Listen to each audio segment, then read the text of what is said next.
Bien, LT39 Noticias, nos encontramos aquí con el escritor y periodista Carlos Penelas, quien acaba de finalizar su encuentro con escritores aficionados o aficionados a la escritura de aquí de nuestra ciudad. Carlos, bienvenido a Victoria. Gracias. Bien, Carlos, ayer disertó específicamente sobre el doctor René Favaloro. Bien, obviamente. Primero, su impresión de Victoria. Es la primera vez que está aquí. ¿Cómo se encontró? ¿Qué le pareció la ciudad? Seguramente fue muy bien recibido por toda la gente de la sociedad italiana. No, la ciudad me gustó mucho, la gente muy amable, al contrario, excesivamente amable, muy cálida, así que la verdad que me siento muy bien. No siempre a veces uno es recibido, en general la gente del interior es más sana que la gente de la capital, pero la verdad que acá me sentí muy bien, todos han sido muy cálidos y muy afectuosos. Así que sí, es la primera vez que vine a Entre Ríos, a Victoria, perdón. He conocido otros lugares de Entre Ríos, por supuesto. Estuve varias veces en Concepción del Uruguay, estuve en Paraná, estuve en distintos lugares. Pero a Victoria no, es la primera vez. Bien, Carlos, ayer disertó sobre la figura y el recuerdo del doctor René Favaloro. Sí. Primero, su historia y su vínculo con el doctor René Favaloro comenzó, primero eran 15 minutos y terminaron siendo 3 horas la primera entrevista. 2 horas. 2 horas. 2 horas. Perfecto, o sea que ahí ese fue el principio de una gran amistad. Sí, en realidad, para ser breve, ya lo he contado, yo me formé con muchos escritores de primera línea. Uno de ellos, Luis Franco, uno de los grandes escritores argentinos, catamarqueño. Y Favaloro, en un reportaje en televisión, en un programa en realidad, él dice: los jóvenes deberían leer a los dos mejores escritores argentinos que hay, Luis Franco y Ezequiel Martínez Estrada. Dije, qué raro, porque Luis Franco no era un escritor muy conocido, además era del año 78, la dictadura militar. Franco era un autor por su forma de pensar, etcétera, no fácil, contestatario. Entonces, a partir de ese momento, se editó este libro, Conversaciones con Luis Franco, que, entre paréntesis, quiero aclarar, es un género. Muchas veces se han sacado después Conversaciones con fulano, con menano, son cuestiones periodísticas y políticas, pero no como género literario. Lo nuestro fue un género literario. Tuvimos 6 meses trabajándolo, etcétera, etcétera. Bueno, se lo alcanzó al doctor y a los 2 meses él me llama. Y me dice, quiero conocerte, quiero conocerlo. Entonces fui, y cuando llegué me dice, pero vos sos muy joven. Bueno, yo en aquel momento era joven. Además siempre tuve cara de... Sigue siéndolo, Carlos. Sí, gracias. En aquel momento todavía además tenía un aspecto mucho más juvenil. La secretaria me dice, mire, el doctor tiene 10, 15 minutos nomás, digo lo que él disponga, y ahí estuvimos casi 2 horas. ¿Por qué? Porque me empezó a hablar de muchas cosas, de su familia, de la cosa italiana, de los padres. Yo entonces le empecé a contar de mi familia, de mis padres, de la lectura. Y ahí se fue formando todo esto, ¿no? Y con el tiempo, después una vez le llegué a Luis Franco para que almorzáramos juntos, después estuvimos leyendo textos, tomábamos el té, cada tanto almorzábamos, y un día le propuse formar un departamento de relaciones públicas. Le dije, yo tengo experiencia, estoy trabajando en una empresa alemana, y ahí empiezo a trabajar con él. Que primero fui jefe de relaciones públicas, que eso significaba también llevar todo lo que es la prensa. Luego fui miembro del comité de ética. Estamos hablando de la Fundación Favaloro. De la Fundación, sí. Exacto. Estamos hablando de la Fundación. Sí. Luego fui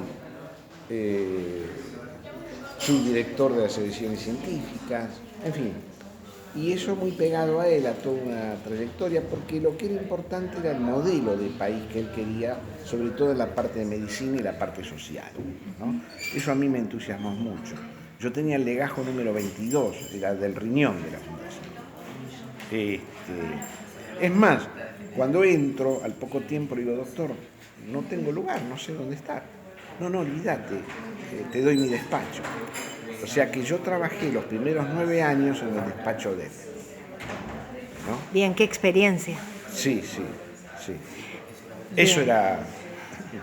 Sí. Por eso cuando la gente a veces habla de determinado tipo de cosas, la relación era otra.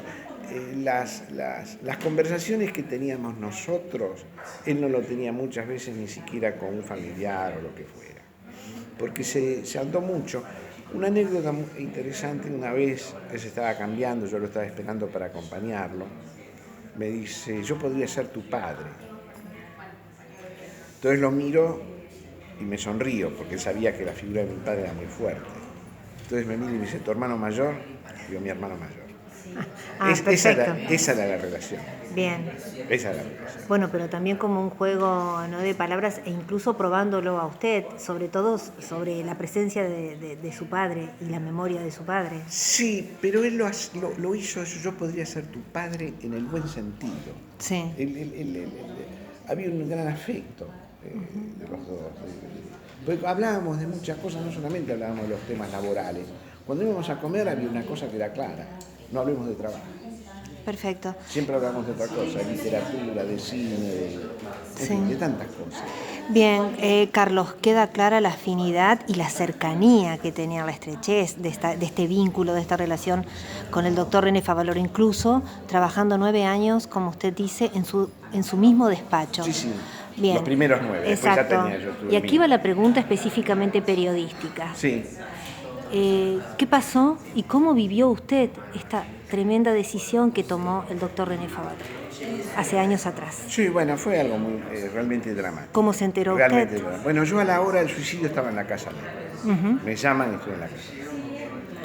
El que da el parte al mundo es a las 8 de la noche, que convoca una reunión de prensa para todos los medios, a las 8 de la noche en la puerta de la fundación. Terminé ahogado en un sollozo cuando me doy vuelta y doy el parte. Y a partir de eso ya me di cuenta que se hundía todo. Fue muy dramático porque no lo esperábamos, porque fue muy duro, porque además la figura de Favaloro, en lo personal, era parte.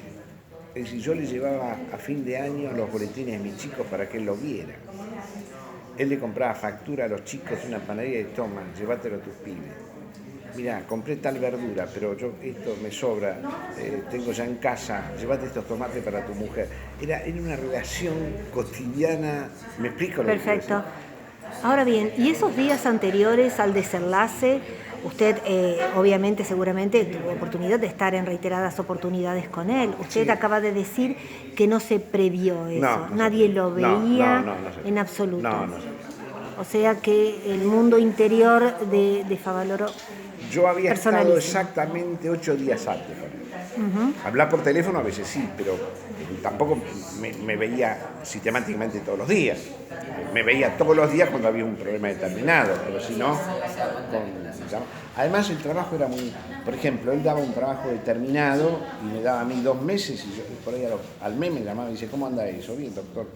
Listo. Sí. Las consignas eran muy claras, uno no tenía que estar encima del otro para hacer las cosas. Bien, ¿no? Perfecto. Entonces, ¿qué le dejó ese hermano mayor que le regaló la vida? Es decir, René Favaloro.